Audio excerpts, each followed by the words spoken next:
तपोभूमि news channel आपका हार्दिक स्वागत एवं अभिनंदन करता है। आप देख रहे हैं तपोभूमि न्यूज चैनल। मनिया में नवका ब्रह्म बाबा का एक स्थान है जहां नवरात्र में एक मेला लगता है। देश के कोने कोने से लोग यहां आते हैं और बाबा को प्रसाद चढ़ाते हैं। ज्यादा संख्या प्रेत बाधा से संबंधित होती है। इसके अतिरिक्त जो लोग निसंतान होते हैं, सफेद दाग, कुष्ठ रोग से ग्रसित होते हैं, वे लोग भी यहां आकर अपनी मनोकामनाएं पूर्ण करते हैं, ऐसा लोगों का मानना है। नवका ब्रह्म बाबा की संक्षिप्त कहानी कुछ इस प्रकार से है। समाचार उत्तर प्रदेश के बलिया जनपद से 35 किलोमीटर उत्तर मनिया स्थित नवका ब्रह्म का है। नवका ब्रह्म बाबा के उत्पत्ति के संदर्भ में एक कहानी प्रचलित है जो इस प्रकार से है। बिहार प्रांत के सारंग जनपद अंतर्गत चैनपुर गांव, जो इस समय सिवान जनपद में है, इस गांव में दो जुड़वा भाई रामशरण चौबे एवं शिवशरण चौबे रहते थे। बाल्यावस्था में ही उनके माता पिता का निधन हो गया था। बचपन से ही दोनों भाई हृष्ट पुष्ट थे। उनके ललाट तेज से चमकता था, लेकिन गरीबी के कारण दोनों भाइयों को किशोरावस्था में ही जीविकोपार्जन के लिए मजदूरी करना पड़ा। वे लोग स्थायी रूप से रहकर बगल के गांव के एक जमींदार राय साहब के यहाँ मजदूरी करने लगे। राय साहब की पड़ोसन उनकी पट्टीदार एक विधवा डायन थी।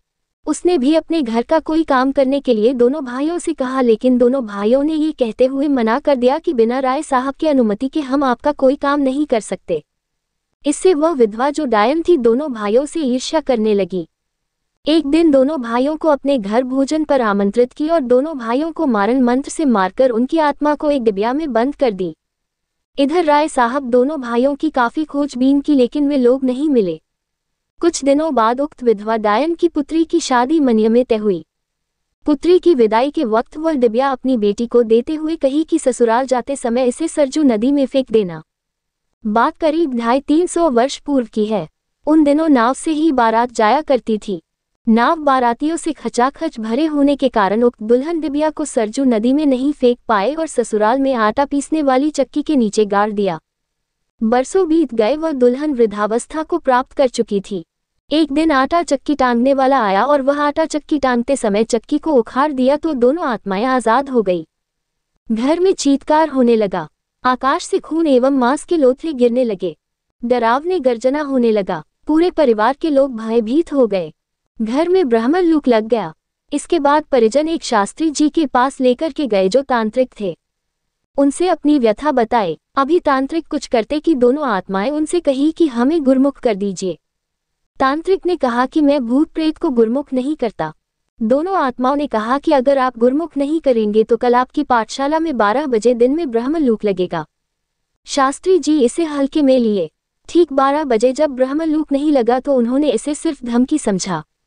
तभी फिर आकाशवाणी हुई कि आपकी पाठशाला में एक रामायण का गुटका है, उसे हटाए। जैसे ही रामायण का गुटका हटा, वहां ब्रह्मलूक लग गया।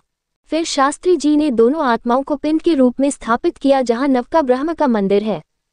उन्हीं दिनों बिहार प्रांत के ही एक जमींदार गंगा स्नान करने बलिया जा रहे थे। उन्होंने लाव लश्कर के साथ अपना पड़ाव नवका ब्रह्म स्थान के पास डाला। बगल के तालाब में उन्होंने जब स्नान किया तो उन्हें स्फूर्ति महसूस हुई और वह कुष्ठ रोग से ग्रसित थे। उनका कुष्ठ रोग ठीक हो गया। लोगों से उन्हें पता चला कि यहाँ पर दो ब्रह्म का स्थान है। फिर वहाँ उन्होंने विशाल मंदिर बनवा दिया। तब से लोग यहाँ आने लगे और उनकी मनोकामनाएं पूर्ण होने लगी, ऐसा लोगों का मानना है। मनिया से वीरेंद्र सिंह की रिपोर्ट।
आप देख रहे हैं तपोभूमि न्यूज चैनल। तपोभूमि न्यूज चैनल में आपका स्वागत है।